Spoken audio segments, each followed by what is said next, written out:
Danielle adjusted her bag slowly and sat down on the chair across the interview table. Her hands were slightly sweaty, but she tried her best to keep her nerves in control.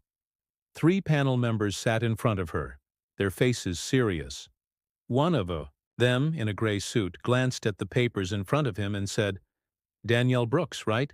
Danielle forced a slight smile, trying to steady her voice. "Yes, sir. Danielle Brooks."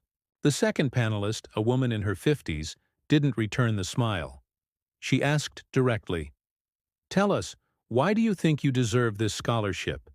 Danielle cleared her throat, gathering her thoughts. "I've worked hard, ma'am. My grades have been consistent, and I've always stayed involved in community programs. Education means everything to me," the second panelist replied without emotion. "That's good, but there are many applicants with similar profiles. What makes you stand out?" There was a small pause. Danielle clasped her hands together, her eyes steadying with a bit of determination. "I come from a place where opportunities like this are rare. If given the chance, I want to not only change my life, but also give back to my community." The panel members exchanged looks. The third panelist, who had been silent until now, spoke in a slightly sarcastic tone. "Ambitious. But you do understand. The competition is very high?" Danielle gave a small nod. "Yes, I understand." She could feel the cold tone in their voices. Danielle sat up straight, holding on to whatever hope she could find. But deep down, she sensed that their attitude wasn't very encouraging. The panel continued with a few more questions. Their tone stayed cold and formal, like it was just another routine interview. Danielle kept her answers simple and honest, trying not to overthink. Finally, the head panelist closed the file and said, "All right, Ms. Brooks, we will let you know about our decision soon." Danielle nodded quietly, picked up her folder, and walked out of the room. As soon as she stepped into the hallway, she took a deep breath. Her heart was still racing, but there was a small flicker of hope on her face. She checked her phone. A new notification appeared. Danielle's heartbeat quickened. She hurriedly unlocked the screen. The subject line was clear: "Scholarship Application Decision." Her breath caught. For a moment she just stared at the screen, as if time had frozen. With a small tap, she opened the email. Her eyes went straight to the words, "We regret to inform you." Her throat felt dry. She looked around. People were busy with their own lives, no one noticing the storm quietly rising on her face. Danielle slipped her phone back into her bag, though her hand trembled slightly. She looked straight ahead and took a deep breath. Her eyes had a slight moisture, but she didn't let the tears fall. Further down the hallway, a small ceremony was happening, where successful applicants were being announced. Danielle paused to watch. The announcer's voice echoed in the room. "Congratulations to all our new scholarship recipients." People clapped cheerfully. Danielle's eyes followed the faces of the winners, smiling as they held their certificates. A faint, cold smile crossed her face as she watched silently. She stood there for a few moments, steadying herself. Then she gripped the strap of her bag tightly and walked away, not looking back. There was still a small flame of hope in her eyes, but alongside it, she carried the quiet weight of exhaustion. Danielle closed the door to her small apartment quietly, behind her. She slipped off her shoes and placed her bag on the worn-out chair by the entrance. Her mother sat at the kitchen table, folding laundry. She looked up the moment Danielle walked in. Her mother's eyes searched her face. "How did it go, baby?" Danielle tried to hold her composure, but the words felt heavy. "They already sent the decision," she replied softly, pulling out her phone. Her mother wiped her hands on the towel and came closer. Danielle showed her the rejection email without saying a word. Her mother's lips tightened, but she kept her voice steady. "I'm sorry, baby. You did your best. You always do." Danielle sat down at the table, resting her head in her hands. "I really thought I had a chance this time," she whispered. Her mother placed a gentle hand on her shoulder. I know you did, and you still do. Maybe not with them, but there's always another way. Danielle looked up, her eyes tired. What other way, Ma? I've applied everywhere. This was my last shot. Her mother sighed quietly. I don't have the answers, Danielle, but you've never been the type to give up. Danielle didn't respond. She reached for her old laptop sitting on the table and opened it. The screen flickered before it finally came to life. Her fingers hesitated over the keyboard before she began typing, Alternative Scholarships for Underprivileged Students. Most of the search results were already familiar. She had seen these websites 100 times. She clicked through them anyway, her eyes scanning for something, anything, she might have missed. While she worked, her phone buzzed with a message from her friend, Maya. Hey, any news? Fingers crossed for you? Danielle stared at the message for a second before typing back. Danielle. No luck. Got the rejection already. A few moments later, her phone buzzed again. Maya. I'm so sorry, Danielle. It's not fair. They don't see what we see in you. Danielle's lips pressed into a thin line. She didn't want pity. She just wanted a way forward. As she kept searching, her younger cousin Terence walked into the kitchen, carrying his school bag. Danielle, you still gonna help me with my essay later? She forced a small smile. Of course, Terence, after dinner. Terence gave her a grin and disappeared into his room. Her mother began stirring the pot on the stove, the simple sounds of home filling the quiet space. Danielle kept clicking through pages, watching as each promising option ended with the same line. Applications closed. She leaned back in her chair, exhaling slowly. Her mother glanced over. Anything? Danielle shook her head. Nothing new. Everything's already past the deadline. Her mother stirred the pot again and spoke, almost thinking aloud. What about raising the money yourself? Danielle blinked, caught off guard. Raise it? Ma, it's tuition for a whole year. I'd need thousands. Her mother didn't answer right away. She placed the spoon down and turned to her. It's just a thought. People do it, don't they? Danielle let the idea sit for a moment. She wasn't sure whether to laugh or take it seriously. It sounds impossible. But so did college once, her mother replied. Danielle didn't say anything. She closed her laptop and sat quietly, thinking. That night, after dinner, Danielle helped Terence with his essay. She corrected his spelling mistakes, guided him through his thoughts, and listened patiently as he read his draft out loud. You're good at this, Terence said as he finished reading. Danielle smiled faintly. I've had a lot of practice. As Terence packed up his books, he added casually, If you had your own school, I'd go there every day. His words lingered in Danielle's mind long after he left the room. She lay awake in bed that night, staring at the ceiling. The idea her mother had mentioned earlier kept circling back in her thoughts. Raise it yourself. She opened her phone and began researching. This time she didn't search for scholarships. Instead, she searched, how to start a fundraiser for education. The screen filled with articles, guides, and success stories of people raising money for their tuition fees, even entire school programs. Some of them had raised small amounts, others had managed to gather enough to cover full expenses. Danielle read quietly, her heart beating a little faster with each story. Maybe it was possible. She started thinking about her community. There were people who knew her, people she had helped through tutoring and volunteering.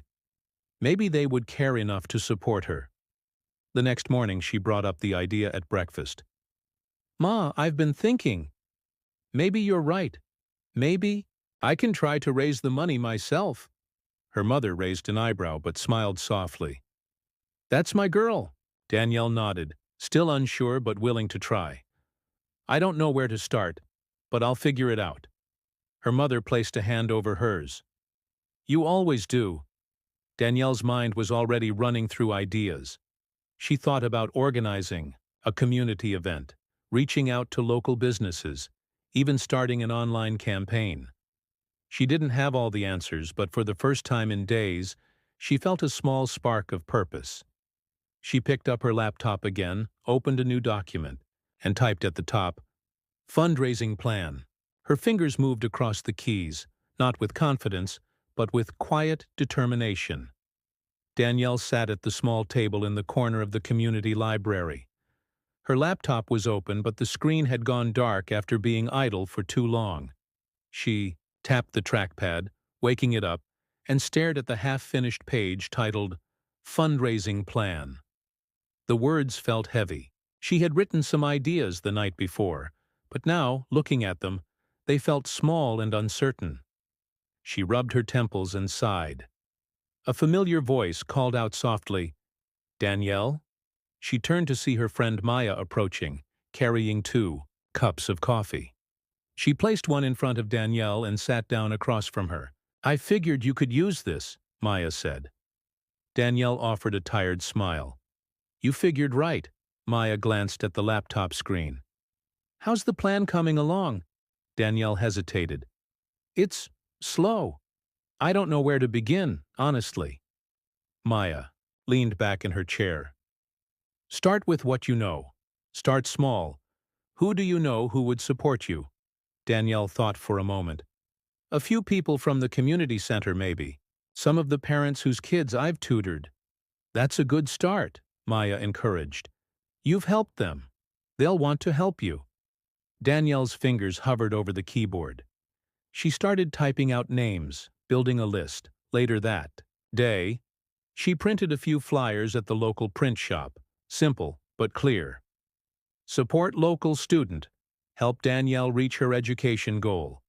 She pinned them on bulletin boards at the grocery store, the library, and the community center.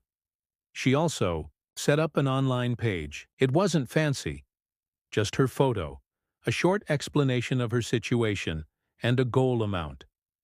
The first few days were slow. A small donation trickled in from Mrs. Allen, a retired teacher who had always encouraged Danielle. Then another small amount from Mr. Sanders, who owned the corner store. It wasn't much, but it was something. One afternoon, Danielle stood at the community center handing out flyers. Some people took them politely, some nodded without much interest, and a few offered quiet words of support. "You're doing the right thing," an older woman told her, folding the flyer carefully before slipping it into her purse. "Don't stop," Danielle thanked her, feeling a small warmth in her chest. She kept at it, day after day. Every evening, she checked her fundraising page. Some days there were no new donations. Other days, there were one or two, small but meaningful. Then, about a week in, Maya called her, her voice filled with excitement. "Danielle, did you check your page today?" Danielle's heart skipped. "Not yet. Why?" "Just look." Danielle opened her laptop, hands trembling slightly. She logged into the fundraiser and saw the new total. Her eyes widened. Someone had made a large anonymous donation. $500. She blinked, staring at the screen. "I don't believe it," she whispered. Maya laughed. "Believe it. Somebody out there believes in you." Danielle felt her chest tighten, a mix of shock and hope rising together. "This changes everything." Encouraged, she doubled her efforts. She recorded a short video, sharing her story in her own words, keeping it simple and honest. She posted it on social media, asking people to share it with anyone who might care. The response was slow at first, but then something shifted. More people began to see her post. More comments appeared, people she didn't even know offering kind words or sharing her story further. A local community group reached out, inviting Danielle to speak at their monthly gathering. Standing in front of a small crowd, her palms slightly damp, Danielle cleared her throat. "I'm not here to ask for sympathy," she began, her voice steady. "I'm here because I believe in education, and I believe in the power of community." She told them about her journey, her goals, and the barriers she was facing. She kept it real, no over-practiced lines, just her truth. When she finished, there was a quiet moment before people started clapping. Not loud or dramatic, but warm and genuine. After the event, a man approached her. "Your story hit home," he said simply. "I want to help." He introduced himself as Mr. Whitaker, a local businessman. They exchanged contact information, and the next morning, Danielle received an email from him. He offered not just a personal donation, but also connections to others who might support her cause. Danielle's hope, which had felt fragile at the start, now grew steadier. Every day she made progress. Some days more, some less, but always forward. The fundraiser total climbed slowly, and with each increase, Danielle's confidence grew. She wasn't just raising money anymore. She was building something bigger than herself. For the first time, it didn't feel like she was begging for help. It felt like she was inviting people to be part of something meaningful. As she refreshed the fundraiser page late one night, she smiled to herself. Her goal still seemed far, but it no longer felt unreachable. There was still a long way to go, but Danielle had crossed an invisible line. From doubt to belief. Danielle sat across the table from Mr. Whitaker in his small office above the local bookstore. Sunlight filtered through the blinds, casting soft lines across his desk. He scrolled through her fundraiser page on his tablet, nodding slowly. "You've built something impressive here," he said, looking up at her. "You've got people talking." Danielle clasped her hands in her lap, trying to keep her nerves in check. "I'm doing everything I can," she replied. He set the tablet down and leaned forward. "Let's talk about scale. You're raising money for yourself, which is good. But have you thought about what happens if you think bigger?" Danielle hesitated. "Bigger?" Mr. Whitaker's expression stayed serious. "What if you're not just raising money for your own tuition? What if you think about the whole school?" Danielle's breath caught.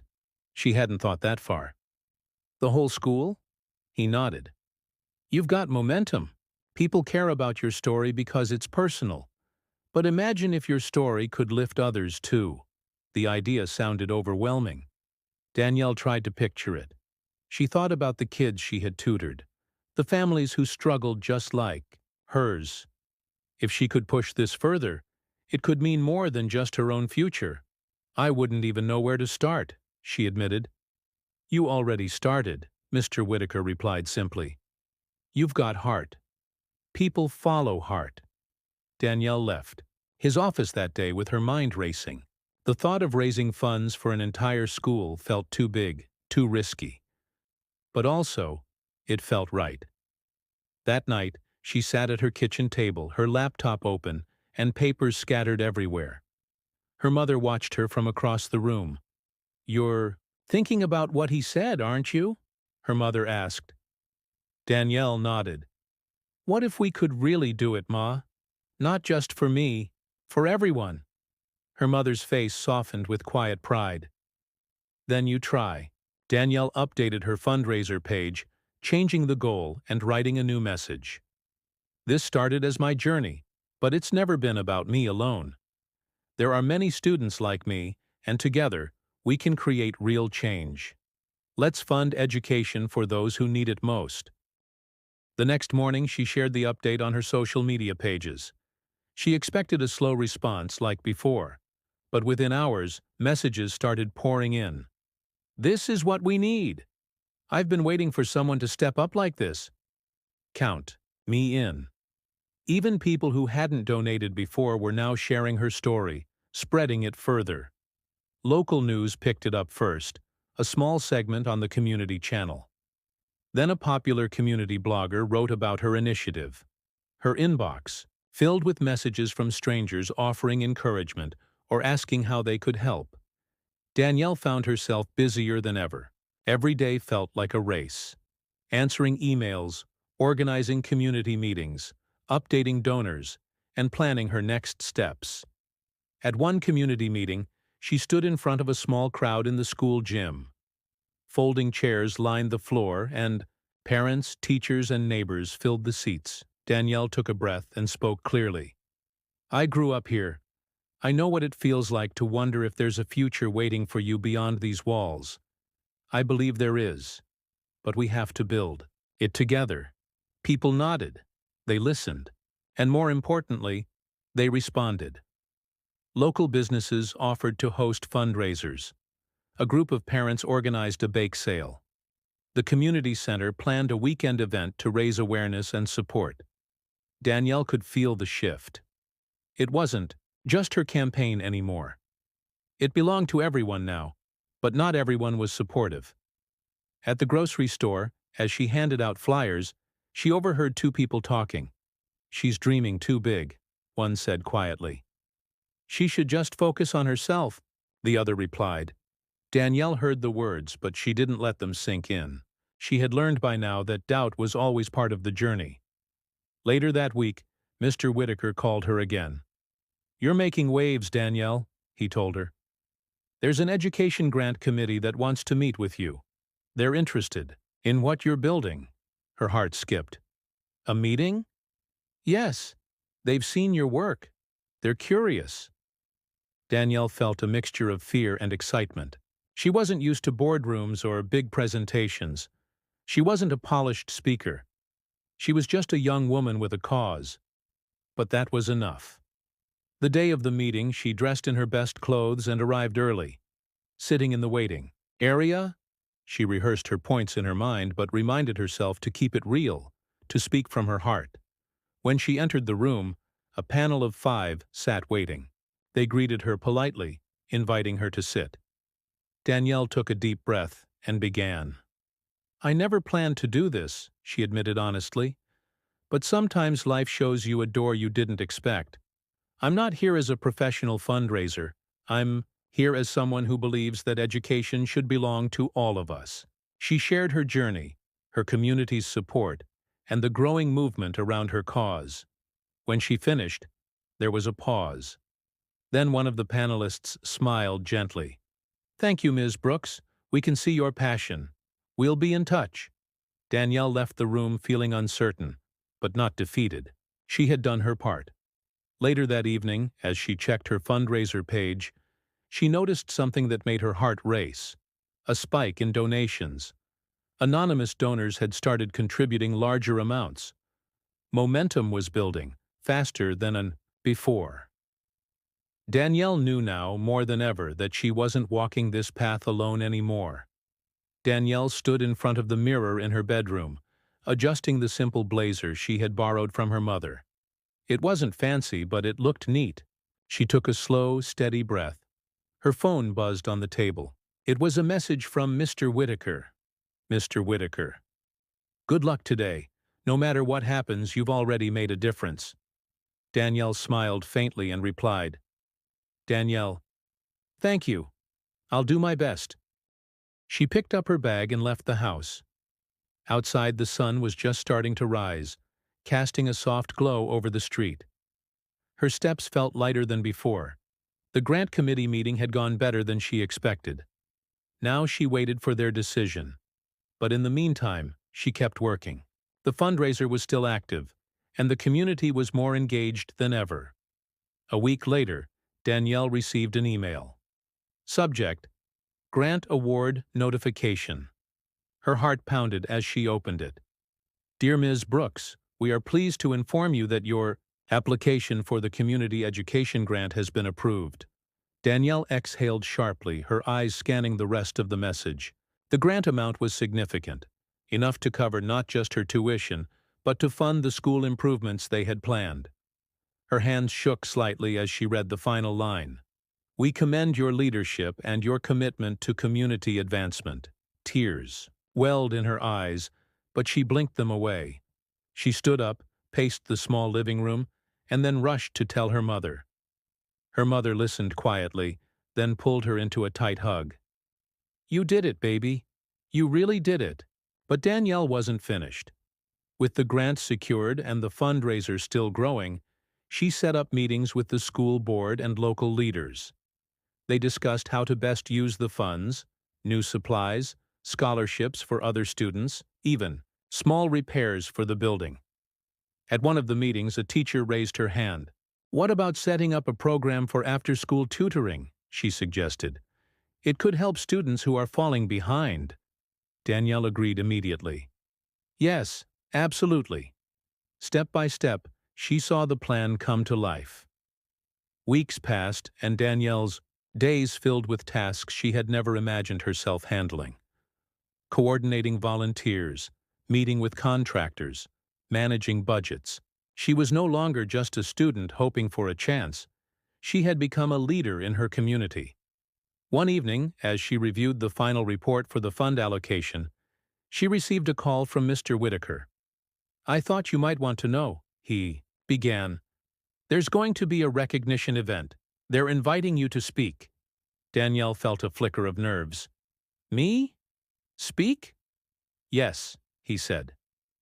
"You're the reason this happened." The day of the event arrived. The school auditorium was filled, with teachers, parents, students, and community members. Danielle stood backstage, holding her notes, though she wasn't sure she needed them. Maya found her just before she went on stage. "You ready?" Maya asked. Danielle took a deep breath. "As ready as I'll ever be." When they called her name, she stepped onto the stage. The applause was warm, genuine. She walked to the microphone, her heart steady. "I never expected to stand here," Danielle began, her voice clear. "When I was told I didn't deserve a scholarship, I believed, for a moment, that maybe they were right." She paused, letting the words settle. "But then I looked around," she continued, "at my family, at my friends, at this community, and I realized they were wrong." She spoke from the heart, not reading from her notes. She shared how the community had rallied, how strangers had become supporters, how a small fundraiser had turned into something far greater than she had imagined. "This is not just about me," she said firmly. "This is about all of us, about the power we have when we come together." As she finished, the audience rose to their feet, clapping. Some wiped their eyes, others cheered. Danielle stepped back from the microphone, her heart full. After the event, parents and students came to thank her personally. Teachers expressed their appreciation. A young girl, maybe 12 years old, approached Danielle shyly. "My mom says I can go to this school now," the girl said quietly. Danielle knelt to her level and smiled. "You'll do great things here," she replied. In the weeks that followed, the changes became visible. New books arrived at the library. Classrooms got fresh supplies. After-school programs started filling. With eager students, Danielle continued to stay involved, not because she had to, but because she wanted to.